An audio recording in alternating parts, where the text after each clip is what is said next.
Hello students, good morning, जय हिंद। मैं Vipin sir और जीव का केमिस्ट्री क्लासेस में आपका एक बार फिर से स्वागत है। हेलो स्टूडेंट्स, आप पढ़ रहे हैं class 12th unsolved paper series. क्या पढ़ रहे हैं? क्लास 12th की केमिस्ट्री अनसॉल्व्ड पेपर सीरीज में 2018 का एक सेट आ चुका है। आज आपके लिए 2018 का set number 2 chemistry unsolved paper 2018 set number 2 FZGG class 12th के लिए लेकर आए हैं हम। तो आइए बिना किसी विलंब के शुरू करते हैं आज का ये वीडियो, ठीक है ना। तो देखिए सेट 2 में क्या कह रहा है क्वेश्चन हमारा। सेट 2 पर चलते हैं।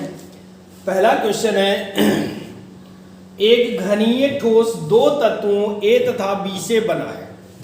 एक घनीय ठोस दो तत्वों A तथा B से बना है। घन के कोनों में A परमाणु एवं अंतः केंद्र पर B परमाणु स्थित है। यौगिक का सूत्र क्या होगा? तो देखिए घन इस तरह से बनता है, ठीक है ना। आपको पता है, पूरा डेरिवेशन हो चुके हैं, सारी थ्योरी आपकी चैनल पर पड़ी हुई है। कोनों पर A है और केंद्र पर B है। तो A परमाणु चूंकि कोने पर होता है, कोनों का योगदान 8 × 1/8 बराबर 1 आ जाता है। केंद्र में केवल एक परमाणु होता है, तो ये A परमाणु बराबर 1 और B परमाणु बराबर 1, अर्थात यौगिक का सूत्र AB हो जाएगा। क्या हो जाएगा? AB हो जाएगा, जिसमें आपका पहले के का थर्ड ऑप्शन सही है, AB, ठीक है ना। ये हो जाएगा आंसर। आप खा पर चलते हैं। निम्नलिखित में से विलयन का कौन सा गुण अणुओं की संख्या पर निर्भर नहीं करता? अणुओं की संख्या पर निर्भर नहीं करता। वाष्प दाब में अवनमन ये तो करता है, हिमांक में अवनमन ये भी होता है, परासरण दाब ये भी। पृष्ठ तनाव जो है वो निर्भर नहीं करता। इसका भी थर्ड ऑप्शन सही है, पृष्ठ तनाव, ठीक है ना। आप ग नंबर पर चलते हैं। 3 धात्वीय धनायनों X, Y तथा Z के मानक अपचयन इलेक्ट्रोड विभव क्रमशः X, Y, Z। X का दिया है +0.52 और Y का दिया है -3.03 और Z का दिया हुआ है -1.18 वोल्ट। ये तो मान दिया गया। संबंधित धातुओं की अपचयन क्षमता का क्रम होगा। अपचयन क्षमता का क्रम होगा। इसका पहला ऑप्शन आएगा Y सबसे ज्यादा होगा, फिर Z, फिर उसके बाद में X। अपचयन क्षमता यानी अपचयन क्षमता मतलब माइनस में मान जितना ज्यादा होगा उसके अकॉर्डिंग चलते हैं, ठीक है ना। तो ये आ जाएगा आपका आंसर। अब इसके बाद में चलते हैं हम लोग कहां पर? घा नंबर पर, ठीक है। घा नंबर पर एक शून्य कोड की अपक्रिया A + B। अब अपक्रिया दी गई है, क्या दी गई अपक्रिया? A + B दे रहे हैं ना, A + B रोमार्क C।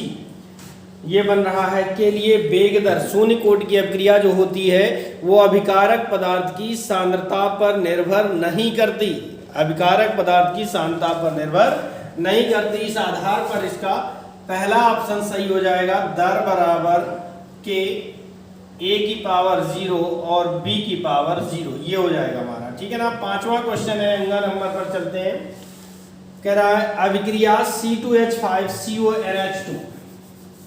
अभिक्रिया दी गई है, क्या दी गई है? C2H5CONH2 एसीटामाइड है। क्या है भैया? एसीटामाइड है। और इसकी इसके ऊपर दे रहे हैं Br2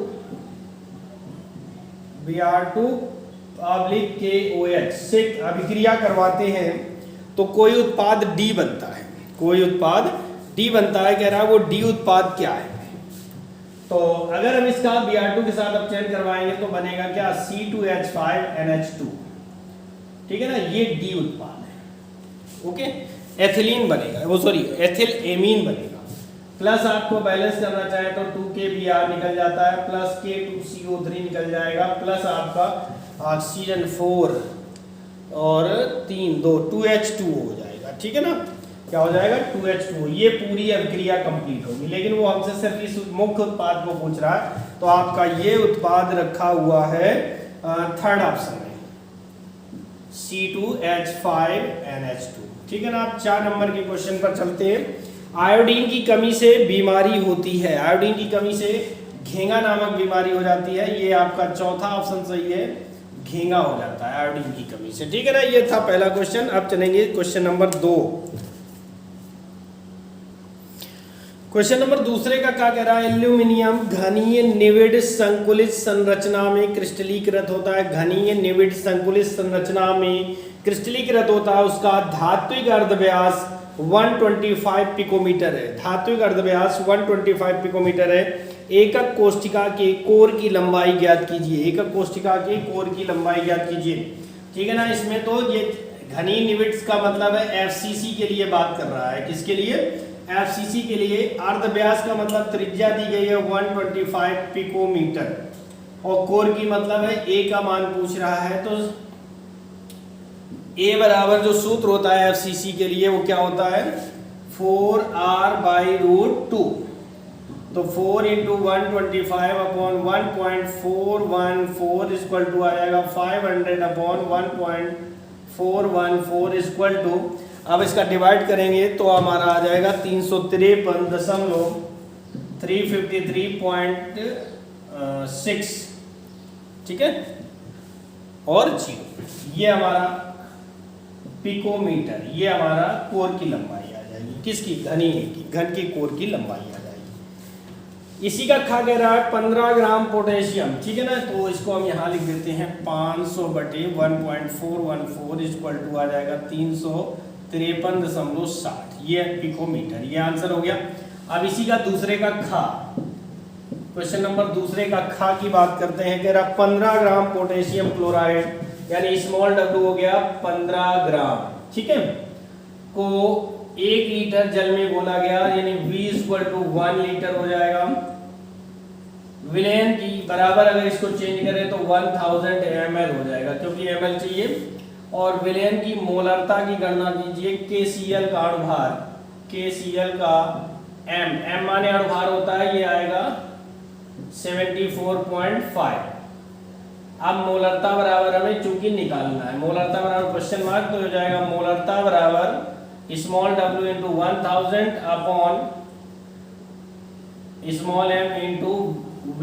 ठीक है ना। तो स्मॉल w का मान रख दिया कितना, 15 × 1000 बट स्मॉल m का मान है 74.5 × 1000। 1000 से 1000 कैंसिल हुआ, दशमलव हटाया, 0 बढ़ाया। ठीक है। अब इसको 5 से काटेंगे तो 5 दिया 15 और ये हो जाएगा 5 एकम 5, 5 को 20 और 5 ने 45 यानी 30/149। दशमलव लगाएंगे, 0 बढ़ाएंगे तो 300 हो जाएगा यानी 298 आ जाएगा। 0.20 मोल प्रति लीटर, ये आपका आंसर हो जाएगा। ठीक है ना। दूसरे का खा हो गया। आप क्वेश्चन नंबर दूसरे का गा देखते हैं। क्वेश्चन नंबर 2 का गा देखते हैं। ये रहा, कह रहा है क्या Fe3+ द्वारा Br- का ऑक्सीकरण ब्रोमीन में हो सकता है। ठीक है ना। तो क्या Fe3+ का ऑक्सीकरण, तो लिख सकते हैं कि Fe3+ तथा Br- में निम्न अभिक्रिया होगी। निम्न अभिक्रिया होगी। ठीक है ना। ये लिख सकते हैं। तो ये अभिक्रिया इसमें बनती है Br- प्लस Fe3+, एक इलेक्ट्रॉन इसको ट्रांसफर कर देगा, हाफ Br2, 2 से 2 कैंसिल, Br हो जाएगा और यहाँ पर 2 प्लस बचेगा। इस आधार पर अगर हम इसका मानक इलेक्ट्रोड विभव निकालते हैं, E0 सेल इक्वल टू हो जाएगा E0 Fe3+ से क्या बना है, Fe2+ बना है। ठीक है ना। और इधर बन जाएगा क्या, minus E0 Br half Br2 से बन रहा है Br-। तो अगर हम इनके वैल्यू रख दें, इनकी वैल्यू दी गई है Fe3+ की दी गई है 0.0771 वोल्ट माइनस, और इसकी दी गई है वैल्यू 1.09 वोल्ट। अब अगर इनको हम माइनस करते हैं, ठीक है ना, तो ये हमारा जो आंसर है वो आ जाएगा ठीक है 0.32 वोल्ट, ये हमारा आंसर हो जाएगा। ठीक है ना। 0.32 वोल्ट हमारा आंसर हो जाएगा। क्लियर हुआ। तो ये क्वेश्चन नंबर 2 के घा 3 क्वेश्चन हो जाते हैं। अब चलते हैं दूसरे के घा पर। क्वेश्चन नंबर 2 का घा इसके बारे में पूछ रहा है, पेप्टीकरण पर कह रहा है संक्षिप्त टिप्पणी लिखिए। पेप्टीकरण क्या होता है, मैं ओरल बता दे रहा हूँ, वैसे आपको चैप्टर नंबर 5 में मिलेगा। कहाँ मिलेगा? चैप्टर नंबर 5 में मिलेगा, शॉर्ट नोट में आपका लिखा हुआ है। और रिपीट भी क्वेश्चन है। पेप्टीकरण क्या होता है? किसी भी ताजे बने हुए अवक्षेप को पुनः कोलाइडी विलयन में परिवर्तित करने की क्रिया पेप्टीकरण कहलाती है। ताजे बने हुए अवक्षेप को पुनः कोलाइडी विलयन में परिवर्तित करने की क्रिया पेप्टीकरण कहलाती है। एग्जाम्पल में फेरिक हाइड्रोक्साइड के ताजे बने अवक्षेप में फेरिक क्लोराइड मिलाने पर फेरिक हाइड्रोक्साइड का अवक्षेप पुनः कोलाइडी विलयन में परिवर्तित हो जाता है। तो यहाँ पर फेरिक क्लोराइड जो है पेप्टीकारक है और यह क्रिया पेप्टीकरण कहलाती है। इसका सब लिखा हुआ है। अब हम चलते हैं क्वेश्चन नंबर 3 के का में। ठीक है ना, न्यूमेरिकल है। कह रहा है मोलल अवनमन स्थिरांक Kf क्या होता है। मोलल अवनमन स्थिरांक Kf क्या होता है, इसके बारे में लिखना है। डेफिनेशन थोड़ी सी है, देखिए तीसरे काम कर रहा है। मोलल अवनमन स्थिरांक Kf क्या होता है। मोलल अवनमन स्थिरांक Kf क्या होता है, उसकी डेफिनेशन लिखी है कि किसी विलायक के 1000 ग्राम में किसी अवाष्पशील विद्युत अनपघट्य, अवाष्पशील होना चाहिए, विद्युत अनपघट्य का एक मोल घोलने पर उसके हिमांक में जो अवनमन होता है, जो कमी होती है या गिरावट होती है, अर्थात हिमांक में जो कमी आती है, वह उसका या उस विलायक का मोलल अवनमन स्थिरांक कहलाता है। वह उस विलायक का, इसे Kf से प्रदर्शित करते हैं। इसका मात्रा केल्विन किलोग्राम प्रति मोल, या ऐसे लिख दें केल्विन किलोग्राम प्रति मोल होता है। फिर से एक बार, किसी विलायक के 1000 किलोग्राम में किसी अवाष्पशील विद्युत अनपघट्य का एक मोल घोलने पर उसके हिमांक में जो अवनमन होता है, जो कमी होती है या गिरावट होती है हिमांक में, वह उस विलायक का मोलल अवनमन स्थिरांक कहलाता। इसे Kf से प्रदर्शित करते हैं। इसका मात्रक केल्विन किलोग्राम प्रति मोल होता है। ठीक है ना। अब इसी में सवाल जोड़ रहा है, कह रहा है कि 2.25 ग्राम ग्लूकोज को, तो है ना, इसमें लिखेंगे क्या, small w equal to 2.25 gram.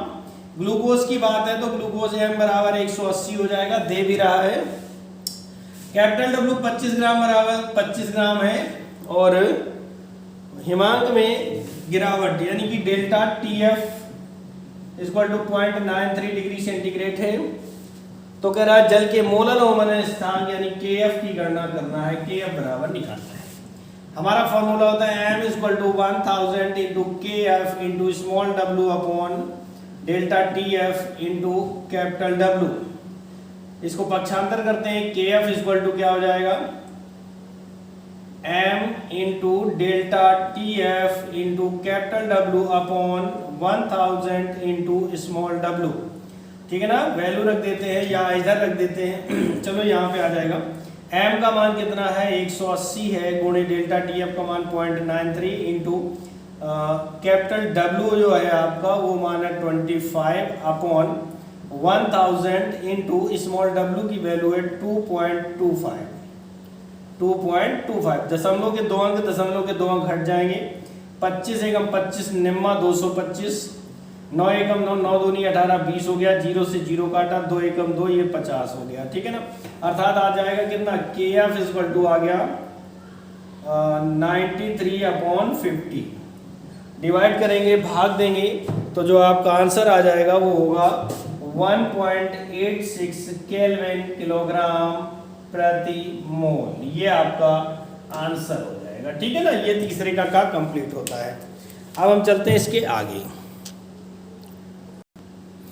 Question number 3 का खा, मानक हाइड्रोजन इलेक्ट्रोड। मानक हाइड्रोजन इलेक्ट्रोड ये एक लॉन्ग आंसर है, और लॉन्ग आंसर आपको ये मिलेगा आपको चैप्टर नंबर 3 में। कहाँ पर मिलेगा, चैप्टर नंबर 3 में मिलेगा, विद्युत रसायन चैप्टर में मिलेगा, और ये डिटेल से मिलेगा। अगर आपके नोट्स में ऑलरेडी होगा और नहीं है तो आप मेरे यूट्यूब चैनल से आप चैप्टर नंबर 3 से देख सकते हो इसको। तीसरे की गा की बात करें, स्वर्ण संख्या। तीसरे का गा है स्वर्ण संख्या, ये आपको चैप्टर नंबर 5 पे मिल जाएगा। थ्योरेटिकल क्वेश्चन है, जैसे अभी पेप्टीकरण था, जहां पर पेप्टीकरण है वहीं पर स्वर्ण संख्या भी मिल जाएगी आगे पीछे, आप वहां से देख सकते हैं। ठीक है ना, आपको अगर आपके नोट्स पर नहीं मिलती तो हमारे YouTube चैनल पर देख सकते हैं, चैप्टर नंबर 5 खोल करके। तीसरे का घा कह रहा है क्रोमिल क्लोराइड परीक्षण का रासायनिक समीकरण लिखिए। क्रोमिल क्लोराइड परीक्षण का रासायनिक समीकरण लिखिए। तो देखिए क्या होता है, पोटेशियम डाइक्रोमेट K2Cr2O7, ठीक है ना, K2Cr2O7, इसकी अपक्रिया हम करवाते हैं 4NaCl से। किससे करवाते हैं? 4NaCl से, वो भी अम्लीय माध्यम में 6H2SO4, 6H2SO4 के साथ अपक्रिया करवाते हैं तो क्रोमिल क्लोराइड बनता है 2CrO2Cl2, 2CrO2Cl2। ये हमारा बना क्रोमिल क्लोराइड, क्रोमिल क्लोराइड, ठीक है ना। और plus 2KHSO4 plus 4NaHSO4 potassium hydrogen sulphate, sodium hydrogen sulphate plus, अब बचता क्या है आपका, जल की मात्रा बच लीजिए, ऑक्सीजन देख लेते हैं, 6 का 24, 24 और 7 31, और 2 दूनी 4, 4 दूनी 8, 8 4 12, 12 और 16 28, 3H2, ये बच जाएगा। तो ये था हमारा क्वेश्चन 3 का घा कंप्लीट हो जाता है। इस तरह से क्वेश्चन नंबर 3 कंप्लीट होता है। अब क्वेश्चन नंबर 4 पर चलते हैं, ठीक है ना। किस पे चलते हैं? क्वेश्चन नंबर 4 पर। क्वेश्चन नंबर 4 के काम में कह रहा है लैंथेनाइड क्या है, उनके नाम लिखिए, इलेक्ट्रॉनिक विन्यास दीजिए, परमाणु क्रमांक बढ़ने के साथ साथ लैंथेनाइड के आकार में कमी क्यों आती है, उनकी ऑक्सीकरण अवस्थाओं को समझाइए। तो देखिए चौथे के काम में आपको क्या क्या लिखना है, लैंथेनाइड के बारे में लिखना है, लैंथेनाइड, ठीक है ना, क्या है इसके बारे में हो जाएगा। वहीं पर आपको इलेक्ट्रॉनिक विन्यास, इलेक्ट्रॉनिक विन्यास देना है आपको, ठीक है ना। और उसके आगे आपको देना है कि लैंथेनाइड संकुचन या लैंथेनाइड आकुंचन, लैंथेनाइड संकुचन, ठीक है ना। ये सब आपको मिलेगा चैप्टर नंबर 8 में, ठीक है ना। ये सब आपको चैप्टर नंबर 8 में मिल जाएगा, जो कि आपके नोट्स में होगा, और नहीं है मिल रहा तो आप हमारे YouTube चैनल से देख सकते हैं, ठीक है ना। तो ये सब चीज़ें आपको चैप्टर नंबर 8 से मिल जाएगा। चौथे का आपका कंप्लीट हो जाता है, ठीक है ना। इसके बाद कह रहा है कि कार्बनिक यौगिकों में NH2 समूह की उपस्थित की पुष्टि निम्नलिखित परीक्षण की सहायता से कीजिए। चौथे का खा, ठीक है ना। इसमें यह बताना है कि NH2 समूह वहां पर उपस्थित है तो कैसे उपस्थित है, इसके बारे में बताना है। और इसमें दे रहे लिखना क्या है, कार्बिल एमीन अभिक्रिया लिखनी है, कार्बिल एमीन अभिक्रिया लिखनी है आपकी, ठीक है ना। तो कार्बिल एमीन की अभिक्रिया जो है ये आपकी कई बार पूछी जा चुकी है, रिपीट क्वेश्चन है ना, कई बार पूछी जा चुकी है। तो कार्बिल एमीन अभिक्रिया लिखना है, इसकी डेफिनेशन होती क्या है मैं आपको बता दे रहा हूँ, कई बार रिपीट हो चुकी है, सुना रहा हूँ। जब किसी प्राथमिक एमीन की, जब किसी प्राथमिक एमीन की अभिक्रिया क्लोरोफॉर्म, ठीक है ना, जब किसी प्राथमिक एमीन की क्रिया क्लोरोफॉर्म के साथ एल्कोहलीय क्षार की उपस्थिति में करवाते हैं, जब किसी प्राथमिक एमीन की क्रिया एल्कोहलीय क्षार के साथ, ठीक है ना, क्लोरोफॉर्म की उपस्थिति में कराते हैं, क्लोरोफॉर्म के साथ कराते हैं तो एल्किल आइसोसाइनाइड बनता है, एल्किल आइसोसाइनाइड बनता है। यह अपक्रिया कार्बिल एमीन अपक्रिया कहलाती है। जैसे कि RNH2, ठीक है ना, plus chloroform CHCl3 plus 3KOH, और भी कैसा सोल्यूशन चाहिए, एल्कोहलीय सोल्यूशन चाहिए, तो ये बन जाएगा RNC plus 3KCl, RNC plus 3KCl plus 3H2O, ये बन जाएगा। तो ये हमारा एल्किल आइसोसाइनाइड बनता है। इस अपक्रिया को कार्बिल एमीन अपक्रिया की डेफिनेशन लिखनी है, और चौथे का ख नंबर आपका कंप्लीट हो जाएगा, ठीक है ना। क्वेश्चन नंबर 4 का गा, 4 का जो गा है वो नायलॉन 66 के बारे में, नायलॉन 66 के बारे में पूछ रहा है। ये एक बहुलक चैप्टर से है, और ये आपको मिलेगा चैप्टर नंबर 15 में, लेकिन आउट ऑफ सिलेबस है, आपके यूपी बोर्ड से आउट ऑफ सिलेबस है, इस साल के लिए, हमेशा के लिए नहीं, केवल इस साल के लिए। और चौथे का घा जो है कह रहे हैं एक ऐसे पदार्थ का उदाहरण दीजिए जिसे पूर्तिरोधी तथा संक्रमणहारी दोनों प्रकार से प्रयोग किया जा सकता है। ये आपका चैप्टर नंबर 16 दैनिक जीवन में रसायन, दैनिक जीवन में रसायन का है, लेकिन ये भी आपका आउट ऑफ सिलेबस हो चुका है। यानी 15 और 16, चैप्टर नंबर 15 और 16 पूर्णतया आपके आउट ऑफ सिलेबस कर दिए गए, हटा दिए गए हैं, ठीक है ना। तो इस तरह से आपका क्वेश्चन नंबर 4 कंप्लीट होता है। अब चलते हैं क्वेश्चन नंबर 5 पर। चलिए क्वेश्चन नंबर 5 के का पर चलते हैं। कह रहा है एक रासायनिक अपक्रिया का ताप, फिर से सुनिए, एक रासायनिक अपक्रिया का ताप 290 केल्विन से बढ़ाकर 300 केल्विन कर दिया जाता है। यानी जो टेम्परेचर है वो T1 का मान 290 केल्विन है और T2 का मान 300 केल्विन है। कह रहा बढ़ाकर इतना कर दिया जाता है, ठीक है।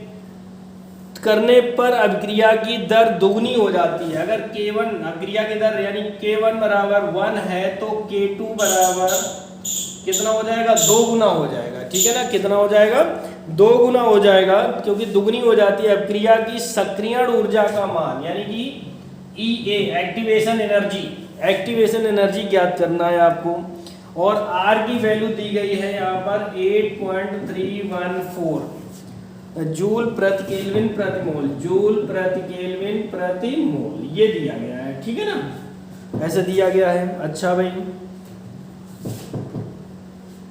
केल्विन मोल। अब इसमें हमें निकालना क्या कह रहा कि एक्टिवेशन एनर्जी, तो सूत्र होता है हमारा log K2 बटे K1 बराबर EA अपॉन 2.303 R, ठीक है ना, 2.303 R, और T2 minus T1 upon T1 T2 ये हमारा फॉर्मूला है, ठीक है।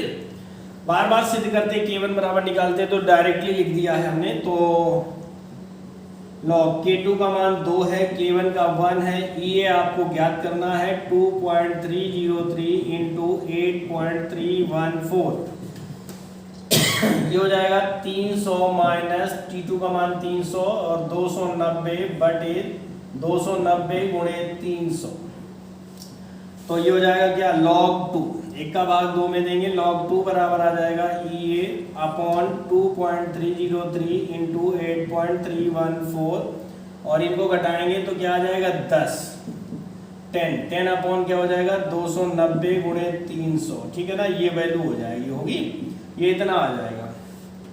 log 2 की वैल्यू पॉइंट की 30-10 होती है, 30-10 रख दिया बराबर EA into 10 upon 2.303 into 8.314 into 290 into 300, ठीक है।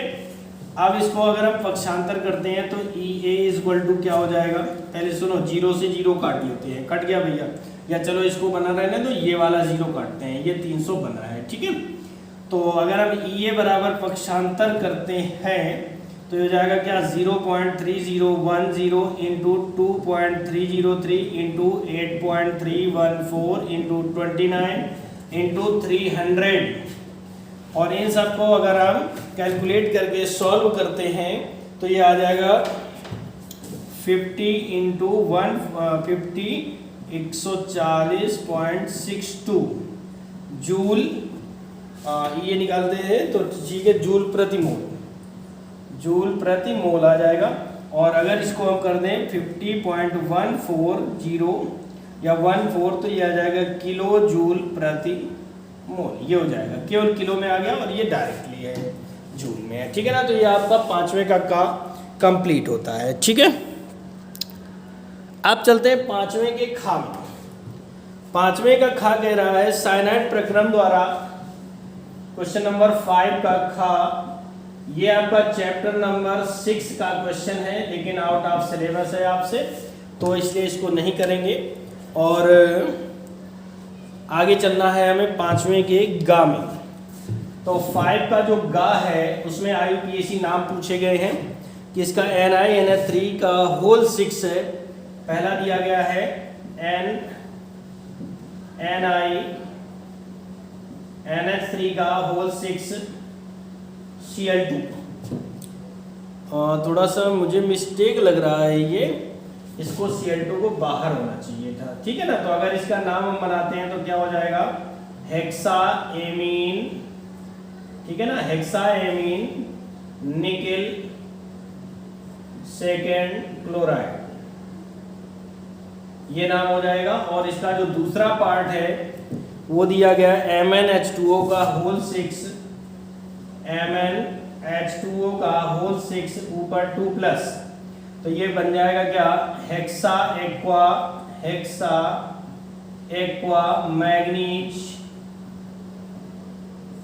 सेकेंड आयन, ये तो ये IUPAC नाम होते हैं। इस तरीके से आपका 5वें का गा भी कंप्लीट होता है। अब चलते हैं 5वें के घा में। तो जो 5वें का घा है, कह रहा है निम्नलिखित पर टिप्पणी लिखिएगा। कार्बन टेट्राक्लोराइड तथा उसके उपयोग और आयोडोफॉर्म तथा उसके उपयोग लिखना है, ठीक है ना। 2 चीज़ों पर टिप्पणी लिखना है। कार्बन टेट्राक्लोराइड बनाने की विधियाँ, इसको हम कम से कम 2 विधियों से आपको बनाना सिखाएंगे। पहला लिखा हुआ है मेथेन से, ठीक है ना। पहला क्या लिखा हुआ है कि मेथेन से कार्बन टेट्राक्लोराइड आपको बनाना है, तो कैसे बनेगी, तो देखिए कि मेथेन को 673 केल्विन ताप या सूर्य के प्रकाश की उपस्थिति में क्लोरीन के आधिक्य से क्रिया कराने पर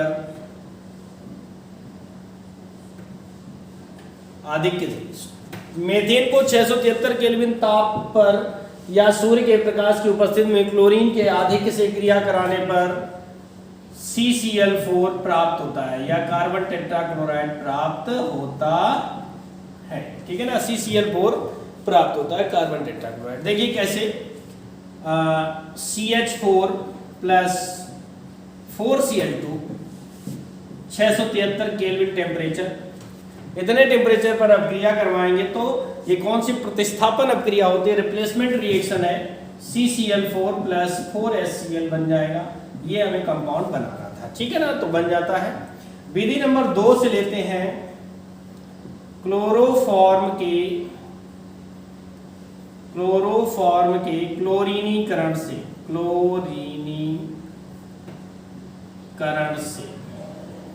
अगर क्लोरोफॉर्म की क्रिया, ठीक है ना, क्लोरोफॉर्म यानी CHCl3 की क्रिया क्लोरीन से, क्लोरोफॉर्म की क्रिया क्लोरीन से, वो भी सनलाइट में, ठीक है ना, कहां पर, सनलाइट में, क्लोरोफॉर्म की क्रिया क्लोरीन से सनलाइट में करवाते हैं तो एक हाइड्रोजन का रिप्लेसमेंट हो जाएगा, CCl4 plus HCl carbon tetrachloride प्राप्त हो जाएगा। अब इसके चलना है, हमें उपयोग देखना है, ठीक है ना। तो उपयोग देखते हैं क्या होते हैं इसके उपयोग। देखिए CCl4 के उपयोग शुष्क धुलाई में ड्राई क्लीनर्स होते हैं, ड्राई क्लीनर्स की दुकान होती है, उसमें धुलाई के काम आता है। कीटनाशक के रूप में प्रयोग होता है, विलायक के तेल, चर्बी, वसा, रबड़ के विलायक के रूप में काम करता है और फ्रेयान 12 के निर्माण में प्रयोग करता है, जिसका उपयोग AC और फ्रिज में किया जाता है, ठीक है ना। तो ये था 5वें का घा का पहला। अब चलते हैं दूसरे पर। तो देखिएगा आयोडोफॉर्म बनाने की विधि, पहली विधि लिखी हुई है एल्कोहल से, ठीक है ना। अगर हम ethyl alcohol CH3 CH2OH ethyl alcohol हो गया, एथिल एल्कोहल की क्रिया आयोडीन व क्षार की उपस्थिति में करवाते हैं, एथिल एल्कोहल की क्रिया आयोडीन और क्षार की उपस्थिति में करवाते हैं तो आयोडोफॉर्म बनता है, CHI3 plus 5NaI plus HCOONA, ठीक है ना। ये हमारा आयोडोफॉर्म है, ये रहा आयोडोफॉर्म। और अब आपकी ऑक्सीजन 3 6 1 7 मतलब कि 5 बच जाती है तो 5H2, ये सोडियम फॉर्मेट है, आयोडोफॉर्म है, ये पहली विधि हो गई। अगर हम यहाँ पर दूसरा विधि लिख दें एसीटोन से तो भी हम आयोडोफॉर्म को बड़ी आसानी से बना सकते हैं एसीटोन से, ठीक है ना। एसीटोन का सूत्र क्या होता है, CH3COCH3 plus 3I2 plus 4NaOH gives out बनेगा CHI3 plus 3NaI CHI3 plus 3NaI plus CH3COONA plus 3H2 ये बनता है आपका, ठीक है ना। हाँ, आयोडोफॉन और सोडियम एसीटेट ये बनता है 3 और 4 5, ठीक है, बैलेंस है, ठीक है ना, 3 और 4 5 ये बैलेंस हो जाता है। तो इस तरीके से हम इन दो विधियों से अल्कोहल से और एसीटोन से आयोडोफॉर्म को बना सकते हैं। ये दोनों विधियां हो गई। अब इनमें भाषा लिखना चाहो तो लिख सकते हो यहीं से कि जब एथिल अल्कोहल की क्रिया सोडियम और क्षार की उपस्थिति में करवाते हैं तो आयोडोफॉर्म, इसमें एसीटोन की क्रिया सोडियम और क्षार के आयोडीन के साथ करवाते हैं तो बन जाता है, ठीक। आयोडोफॉर्म के उपयोग नंबर 1 है, प्राथमिक एमिनो के परीक्षण में इसका उपयोग किया जाता है, एसिटिलीन के निर्माण में इसका प्रयोग करते हैं और प्रतिरोधी के रूप में भी इसका प्रयोग किया जाता है, प्रतिरोधी के रूप में भी इसका प्रयोग। तो इस तरह से 5वें का घा कंप्लीट होता है। अब चलते हैं 6वें के का पर। चलिए 6वें के का, 6वें का ध्यान से सुनना क्वेश्चन को। कह रहा प्राथमिक द्वितीयक तथा तृतीयक एल्कोहलों को विभेद करने वाला विहाइड्रोजनीकरण परीक्षण लिखिए। प्राथमिक द्वितीयक और तृतीयक एल्कोहलों को विभेद करने वाला विहाइड्रोजनीकरण परीक्षण लिखिए, समीकरण भी दीजिए, ठीक है ना। तो इसके बारे में अगर आपको लिखना है तो आपको पता क्या करना होगा, ल्यूकास परीक्षण लिखना है। इसमें एल्कोहलों के विभेद की ल्यूकास परीक्षण विधि आपको लिखनी है, ठीक है, इसके आंसर में आपको देना है, ओके। अथवा 6वां के का अथवा कह रहा कैसे प्राप्त करोगे। पहला है डाई एथिल ईथर से ethyl alcohol, die ethyl ether से एथिल अल्कोहल बनाना है तो डाई एथिल ईथर का सूत्र होता है C2H5O C2H5 प्लस इसका जल अपघटन करवाते हैं H2SO4 की उपस्थिति में, ठीक है ना। इस जल को हम ऐसा भी लिख सकते हैं, HOH भी लिख सकते हैं, तो ये बन जाएगा 2C2H5OH, ये हमें एथिल अल्कोहल प्राप्त हो जाएगा, ठीक है ना। दूसरा पॉइंट कह रहा है एथिल आयोडाइड से die ethyl ether, ethyl iodide से C2H5I, ठीक है ना, प्लस इसकी सोडियम एथॉक्साइड से क्रिया करवाते हैं, सोडियम एथॉक्साइड से NaOC2H5, सोडियम एथॉक्साइड से, तो इतना भाग अलग हो जाएगा और आपको बन जाएगा C2H5O C2H5 die ethyl ether plus NaI sodium ion, ये हमारा डाई एथिल ईथर प्राप्त हो जाता है, ठीक है ना। अब तीसरे में कह रहा है कि डाई एथिल ईथर से एथिल एसीटेट बनाना है, डाई एथिल ईथर यानी कि C2H5O C2H5 प्लस इसकी क्रिया करवाते हैं एसिटिल क्लोराइड से, किससे, इसका सूत्र होता है CH3COCl, हम इसको उल्टा लिखेंगे ClCOCH3, तो देखिए इतना भाग निकल जाएगा, ठीक है ना। या चलिए इसको उल्टा ही लिख देता हूं CH3COCl प्लस C2H5O C2H5, तो देखिए इतना भाग निकल जाएगा। एसिटिल क्लोराइड का बचा क्या है उसको सीधा सीधा लिखेंगे CH3COO C2H5 एथिल एसीटेट हो गया प्लस C2H5C, ये 6वें का कंप्लीट होता है, उसका अथवा कंप्लीट हो जाता है। अब चलते हैं 6वें के खा पर।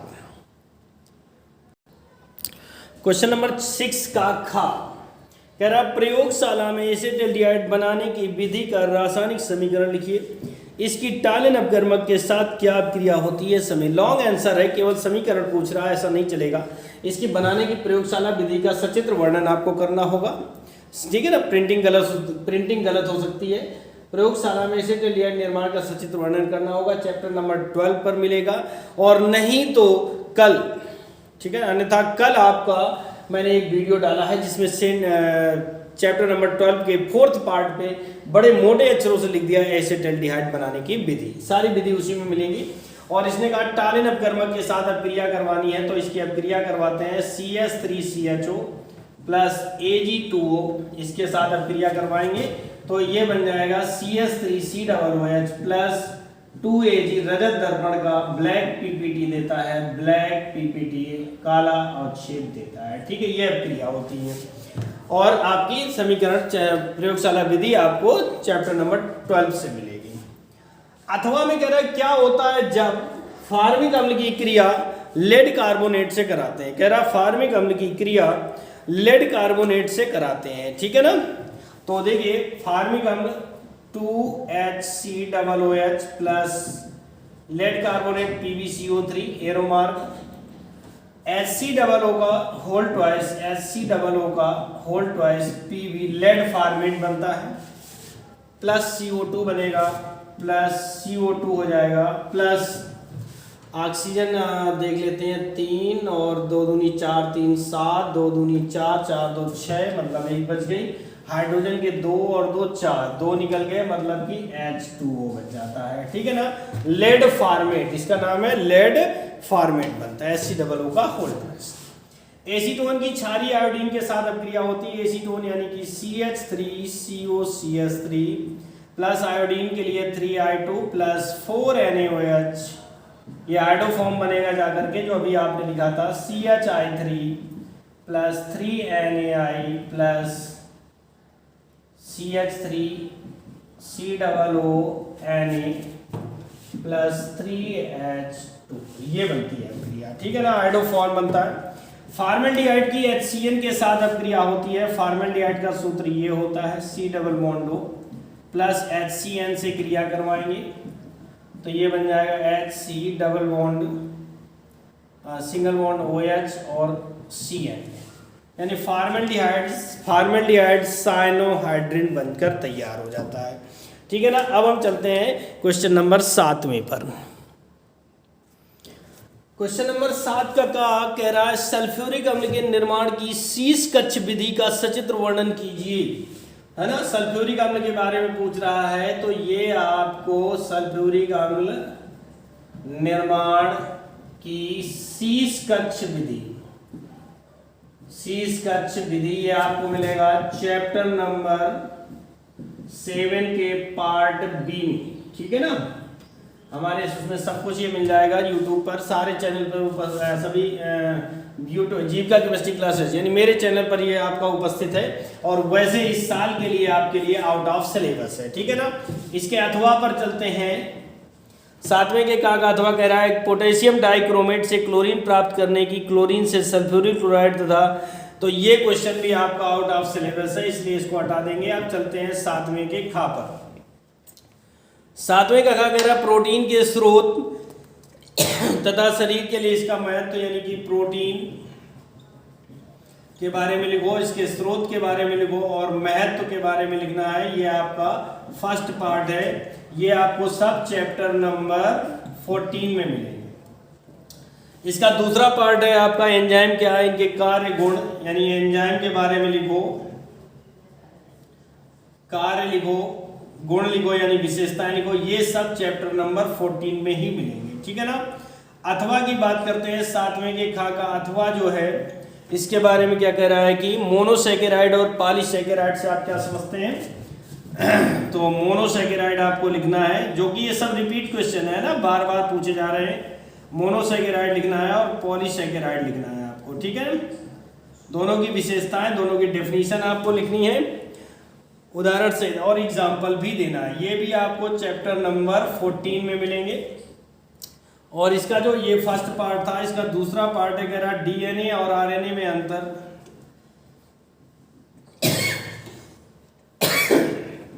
ये भी आपके चैप्टर नंबर 14 में मिलेगा। बायो वाले बच्चों को तो ऑलरेडी तैयार होगा, ये सब आपके उसमें है, ठीक है ना। तो इस तरह से आपको ये चैप्टर क्वेश्चन नंबर 7 जो है चैप्टर नंबर 14 का है पूरा चारों क्वेश्चन उसी से दिए गए और कहीं से नहीं है। इसके अलावा अगर आपको कोई प्रॉब्लम होती है तो मेरा व्हाट्सएप नंबर है 9412653889। अगर कोई प्रॉब्लम होती है या आपके पास अनसॉल्व पेपर नहीं है तो आप मुझे बताइएगा, मैं व्हाट्सएप नंबर पर आपको इसके क्वेश्चन पेपर यानी कि अनसॉल्व पेपर का क्वेश्चन शीट आपको भेज दूंगा, ठीक है ना।